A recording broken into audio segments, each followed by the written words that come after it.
Oui, donc là, je vais essayer d'être sérieuse et de faire une série tout en mangeant, excusez-moi, et en buvant un peu de vin. Parce que je parle d'un sujet justement qui a trait avec le Christ. Le Christ, mythe ou réalité? Invention, délire psychiatrique ou réalité? Alors, je parle à partir de ma propre expérience, de l'expérience de proches qui sont peut-être beaucoup plus en contact avec cette histoire-là que moi, mais j'ai eu suffisamment, disons, d'expérience et d'informations pour parler en fait de ce dont je vais vous parler, même si je ne détiens pas la science infuse et la vérité absolue. Donc moi, avant de me lancer dans l'histoire du Christ, qui va pas être très longue, hein, mais qui va aller, je vais essayer d'aller à l'essentiel. Donc, je ne m'intéressais absolument pas au Christ et à la Bible, d'accord? Ni même à la spiritualité globalement, pas d'éducation, de catéchisme, aucune conversation à ce sujet-là. Des parents, enfin, vraiment profondément athées. Un père super communiste, mais bon, tu peux être peut-être communiste et croyant, je ne sais pas. Mais vraiment pas du tout d'intérêt, quoi que ce soit, et moi-même, je n'en avais aucun. Hein. C'est vraiment un sujet qui ne m'intéressait absolument pas. Dieu, enfin, tout ça, je m'en fichais éperdument. On n'en parlait jamais. Aucune fête n'était célébrée à part Noël. Et pour les cadeaux, en fait, hein, mais pas du tout d'un point de vue religieux. Bon. Donc, ma première expérience a été au niveau spirituel. Je veux le préciser quand même, avant de vous parler de ça. Ma première expérience a été suite à un choc très violent, physique en fait, une expérience proche de mort imminente, mais disons un état catatonique qui m'a amené à vivre l'expérience du nirvana et la rencontre en fait vraiment de la source divine, sans délire psychiatrique, sans psychose, sans voilà, une expérience bon qui a été bouleversante, mais qui ne m'a pas par la suite entraînée à étudier l'histoire de la Bible ou du Christ ou quoi que ce soit. Mais disons que j'ai vécu 10 ans plus tard, j'ai eu des expériences spirituelles de proches qui étaient décédés. Bon, voilà, j'ai vu pas mal de choses quand même pendant 10 ans. Et disons qu'à 28 ans, là, j'ai vraiment fait l'expérience du supramental.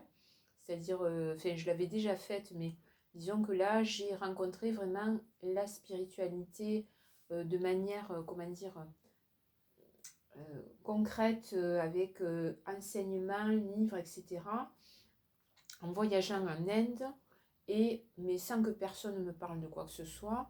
J'ai fait une expérience profonde qui m'a mis en lien avec la mer et Sri Aurobindo, et le yoga intégral, et le supramental, bon voilà.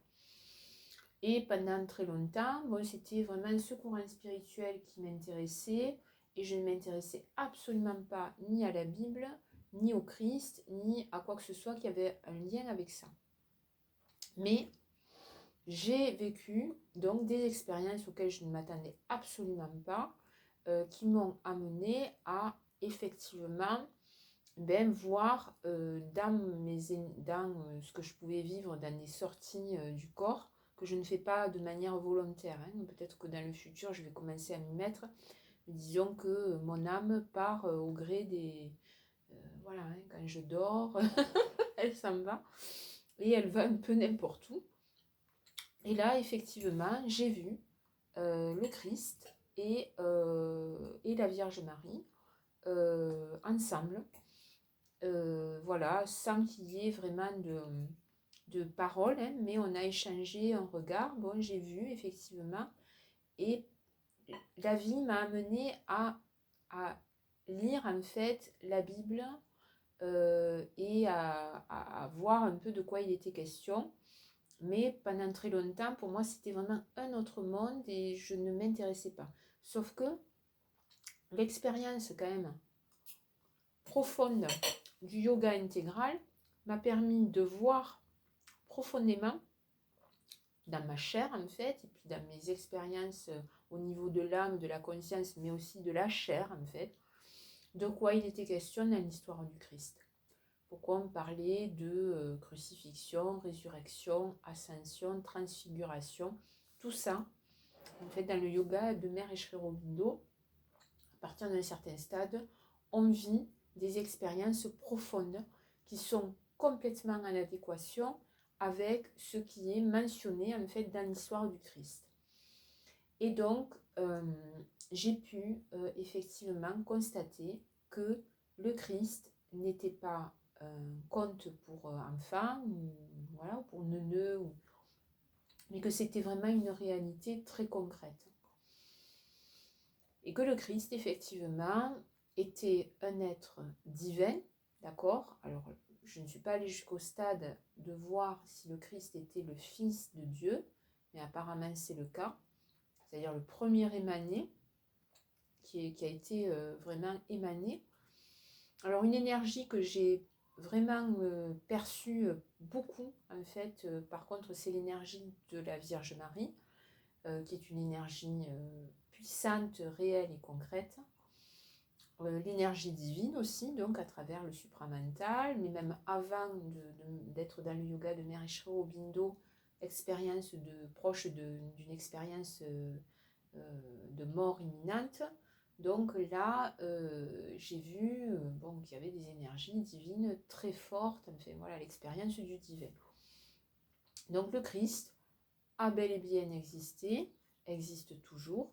C'est une énergie très puissante, une incarnation du divin sur Terre, voilà, avec une vie très importante dans l'histoire de l'humanité, dans son évolution. Quand il est question des miracles du Christ, c'est une réalité, mais vraiment, pour avoir vu de quoi il était question au niveau de l'énergie divine, c'est une énergie colossale, quelque chose de... le peu que j'ai pu expérimenter, je pense que à moins vraiment de le vivre, on ne peut pas comprendre en fait de quoi il est question. Vraiment, on peut le concevoir, on peut le théoriser peut-être, hein, les scientifiques arrivent à le théoriser. Mais la force divine en fait est une énergie colossale qui est à la source de toute la création de l'univers, de tous les univers, des multivers. C'est un truc de fou. Et le Christ, en tant que représentant en fait de cette énergie divine, vraiment, considérant que le Christ apparemment est le premier émané au niveau de la création divine, enfin émané, comment dire, proche de l'humanité en fait. Donc oui, le Christ était en parfaite capacité de ressusciter les morts, de guérir les paralytiques, il y a bien eu la résurrection de Lazare. Le Christ est bien mort, il a été ressuscité, transfiguré et il a ascensionné. Tout ça, en fait, est une réalité et nous portons en nous ce potentiel donc christique qui peut nous amener à des états divins, d'immortalité profonde, de résurrection, de transfiguration. Tout ce que j'ai pu expérimenter et qui n'est pas facile, hein, c'est vraiment une épreuve, m'a mené à comprendre que l'histoire du Christ était parfaitement claire, nette et précise et finalement très bien relatée, enfin, même si chacun y va de son interprétation. Mais sinon, c'est vraiment une réalité. Le Christ a bien transformé l'eau en vin. Voilà. Alors après, jusqu'où va cette force-là? Est-ce qu'on peut la retrouver dans l'Église catholique? Est-ce qu'on peut la retrouver dans l'Église orthodoxe? Dans les différents courants spirituels? Je dirais que ça reste de l'ordre du partiel en fait. Pour bien comprendre de quoi il est question dans l'histoire du Christ, il faudrait être carrément le Christ, ce qui est impossible, heureusement d'ailleurs. Donc il n'y en a qu'un, en termes d'énergie, personne ne peut prendre la place de Dieu, et ce n'est pas une question de morale ou quoi que ce soit, ou de délire, c'est que là il est question de force colossale en fait, hein, mais qui peuvent prendre, le divin peut prendre toutes les formes, et le Christ peut prendre une forme humaine. Donc c'est incarné effectivement dans un humain, mais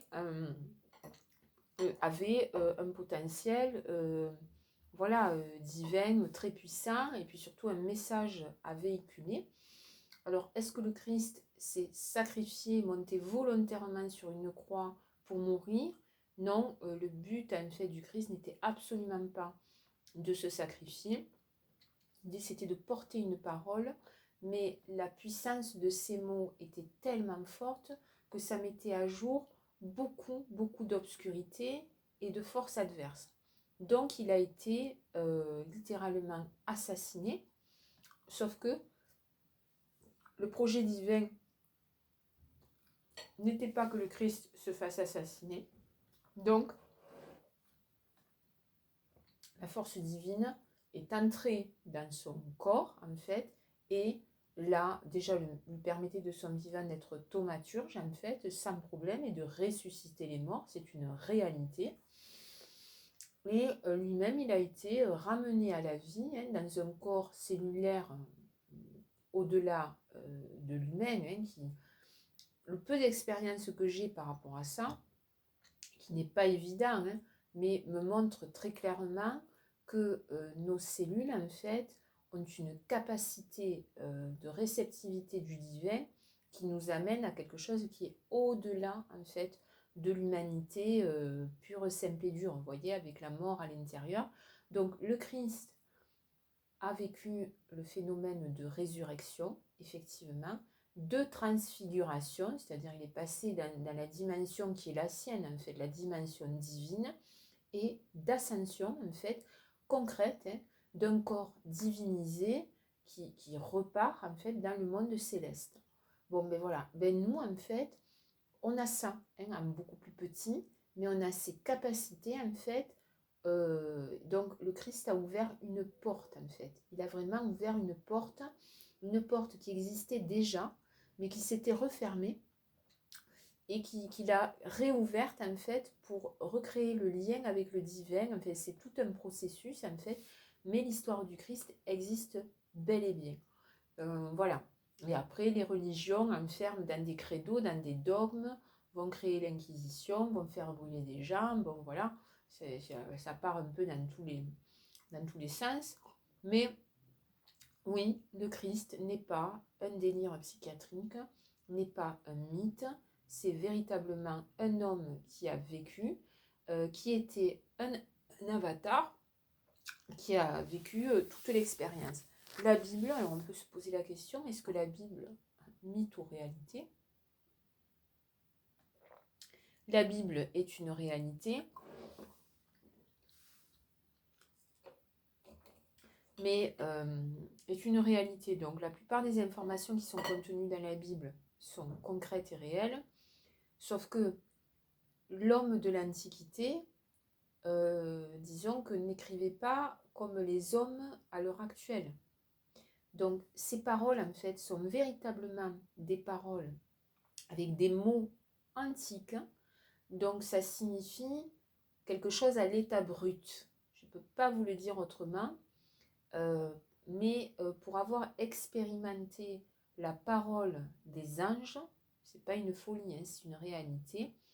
Les mots qui sont exprimés dans la période antique sont des mots à l'état brut qu'il est difficile de, comment dire, de transformer en paroles contemporaines. On y arrive, il y a beaucoup de gens qui réussissent parce qu'ils ont les compétences, les connaissances et l'expérience spirituelle à mettre, à traduire finalement ces mots pour qu'ils deviennent plus ou moins compréhensibles.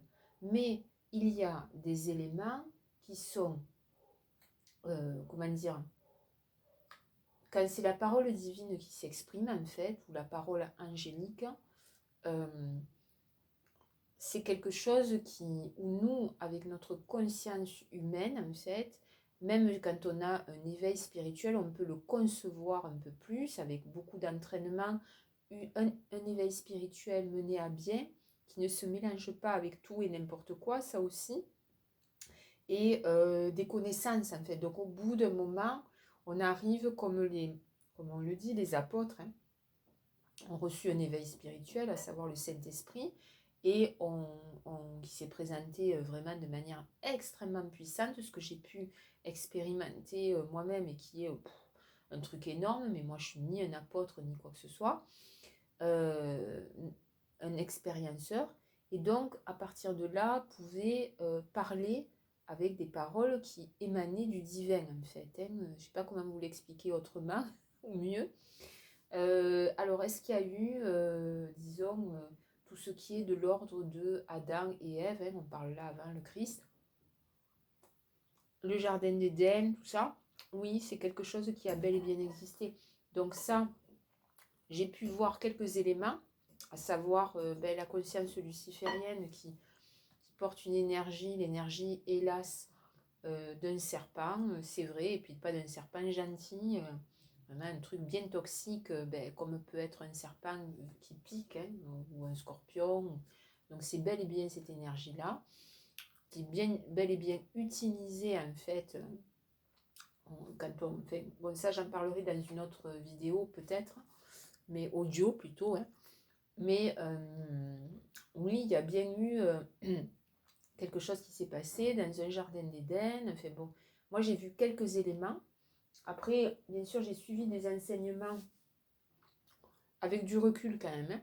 Mais j'ai pu constater par rapport à certaines personnes qui étaient des enseignants spirituels et qui avaient quand même une forte intégrité, on peut le dire, même s'ils sont en chemin vers peut-être la vérité ou le mensonge, je ne sais pas, mais qui avaient vraiment vu de quoi il était question au niveau de la Bible et du passé, hein, qui avaient un peu voyagé dans ce monde-là. Ce qui m'est arrivé un petit peu, mais ça ne concernait pas la Bible, ça concernait plutôt les prophètes de l'Ancien Testament. Bon.